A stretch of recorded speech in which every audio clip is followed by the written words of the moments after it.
Oh, hey everyone. We are drinking really strong coffee and it's after 5 p.m., so that could only mean one thing. It's debate night. I'm Emily Jashinsky, culture editor at The Federalist, here with my colleague Kylee, Zempel, assistant editor at The Federalist. We're going to bring you a quick preview of what you can expect from tonight's debate. It is the first matchup between Joe Biden and Donald Trump. Candidly, I didn't actually think they would end up debating. I thought Biden would find some way to wiggle out of it. But honestly, now I wonder if Joe Biden is going to do better than people might actually expect. I am doubtful of that. Although he hasn't worked a full day in September, so maybe he's rested he is and ready. Well, you know what they say though, that incumbent presidents tend to perform poorly in their first debates because they haven't had a lot of time to prep because they're, running the country. So what do you think about that? Do you think there's a chance that Trump underperforms?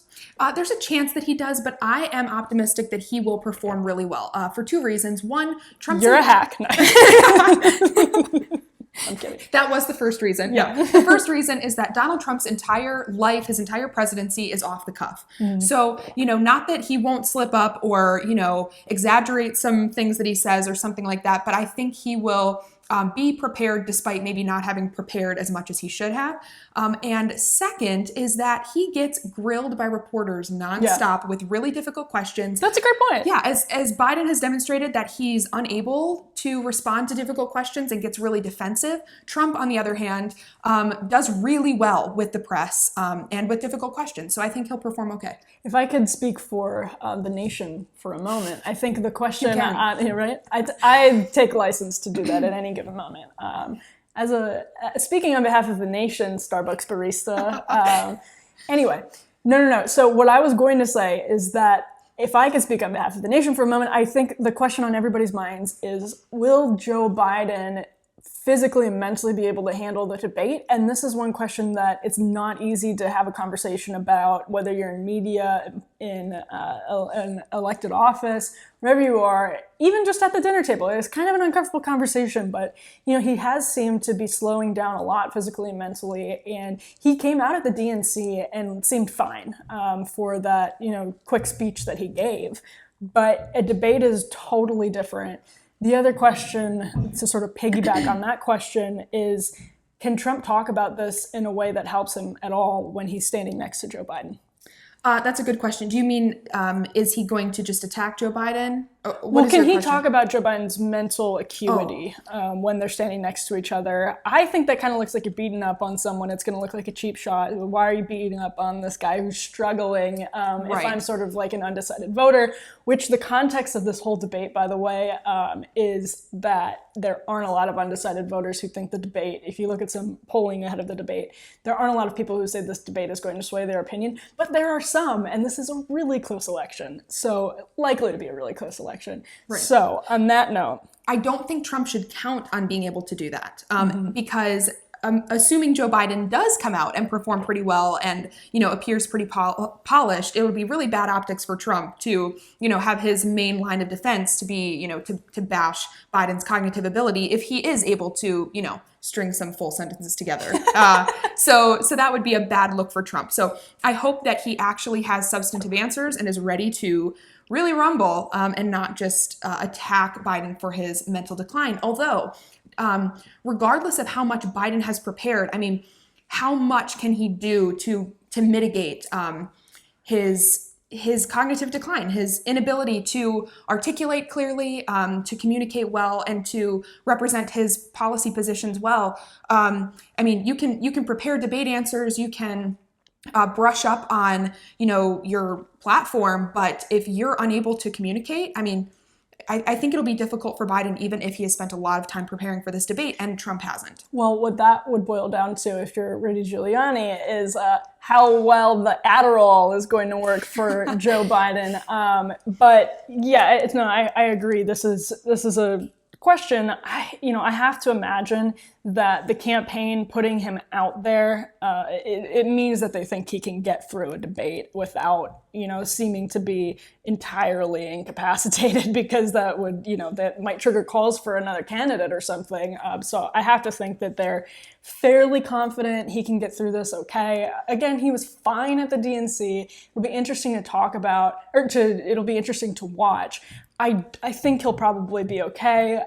I don't think it matters whether Donald Trump has prepared, to be honest with you, because I'm not sure how much he ever prepared for those 2015-16 debates where he absolutely bulldozed everyone in his tracks, really strong Republican primary field. Then a lot of people said those 2016 debates, they were kind of even. I don't know.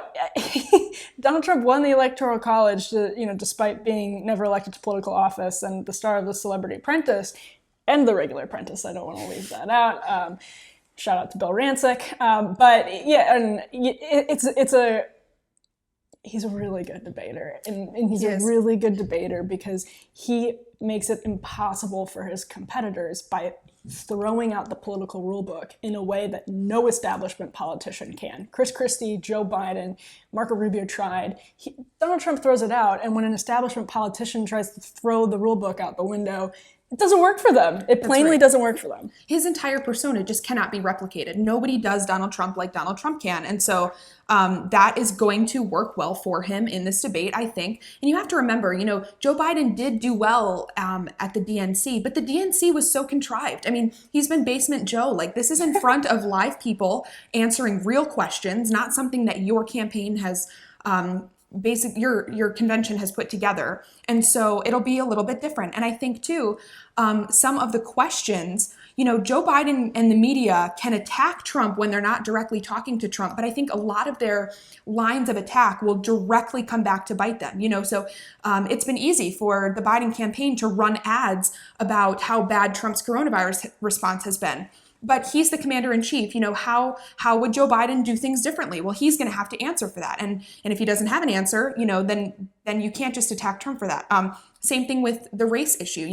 Biden can attack Trump for inciting violence, but when he actually has to answer for that in a debate stage, has he denounced the violence? No, he hasn't. And what about the 94 crime bill? And what about, racial things that deal with Joe Biden and criminal justice reform and law enforcement? So when he's on the debate stand, he can't just hide behind attacking Trump either, because he's going to have to answer for things. Oh yeah, and I mean, I remember this is sort of taking me back to 2015 or 2016, and I actually think in terms of how these debates are going to go, this is the central thing to remember, which is that as somebody who was not supporting Donald Trump in 2015 and 2016, it was incredible to me how he just continuously bulldozed every Republican primary opponent and every line of attack. They may have been right and he may have been BSing, but it never stuck to him. I still have not. This man has been in office for almost 4 years, and I actually don't think a single attack has stuck to him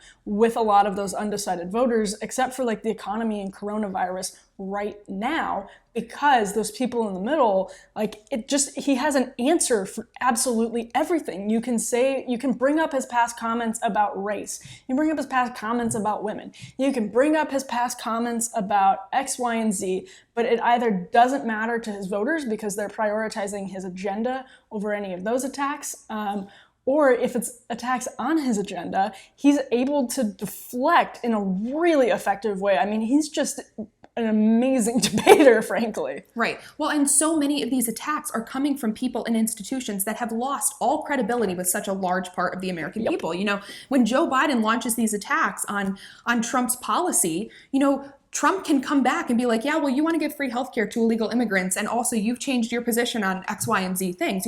When the media slings things at Trump, they've lost all credibility. I mean, he makes them look like complete fools. And so I think that's part of the reason why none of these things stick to Trump, and I'm confident that he'll be able to continue bulldozing again. I also think Donald Trump just has a lot of enthusiasm, a lot of momentum going his way right now. Part of that deals with the Supreme Court nomination, and part of that, I mean, you've seen the polls. He's closed a lot of the gaps in the polling, particularly among like Latino voters and things like that. So he's got a lot of that energy, and I think we're going to see that. All right. Well, Kylee, thanks so much. Everyone stay tuned. Make sure you like and subscribe and keep up with our Facebook page, our YouTube channel, our Twitter, all that good stuff. We'll be bringing you more video coverage as this election season marches onward. I'm so grateful for coffee and a night like tonight, Kylee. Amen. See you soon.